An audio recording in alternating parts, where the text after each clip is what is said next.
Lige nu sidder et særligt udvalg og undersøger, om politikerne skal have mere i løn. Men ifølge en ny måling er næsten hver anden eller 45,4% imod. Og flere end hver tredje, 37,5%, vil oven i købet give politikerne mindre i løn. På folkemødet på Møn slår man det fast en gang for alle. Altså, hvorfor pokker skal de have mere i løn? Når vi forhandler løn, kan vi ikke bare kræve. Det får vi via politikerne hele tiden. Så det må jo gå begge veje. Jo. Faktisk mener flere end hver tredje dansker, at politikerne får for meget i løn. Det viser en måling foretaget af analyseinstituttet Wilke for Jyllandsposten. De påbyder os, at vi skal holde igen på lønninger. Så synes jeg, det er jo klæde politikerne også, som folkevalgte, at så gør vi det også.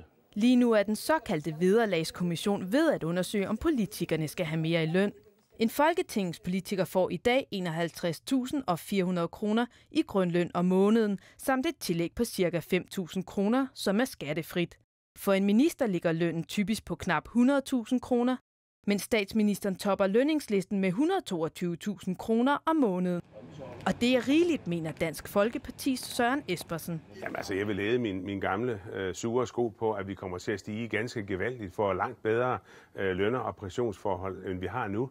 Og det synes jeg er en uforskammethed, og også latterligt. Liberal Alliance ser dog intet latterligt ved at hæve politikerlønnen. Jeg synes, man skulle se på faktisk at sætte lønnen op, fordi så tror jeg, man vil kunne tiltrække bedre politikere, men samtidig så neddrosle på pension og eftervederlag. Og det kan være svært at fastsætte, hvad en politiker egentlig skal have i løn. Det er jo en erstatning for at kunne have et andet job. I gamle dage kunne man jo godt have et job ved siden af at være folketingsmedlem. Det er en umulighed i dag. Tilbage på Møn er det da heller ikke alle, der synes politikerne får for meget i lønningsposen. Jeg synes, at hovedparten af dem er deres løn værd.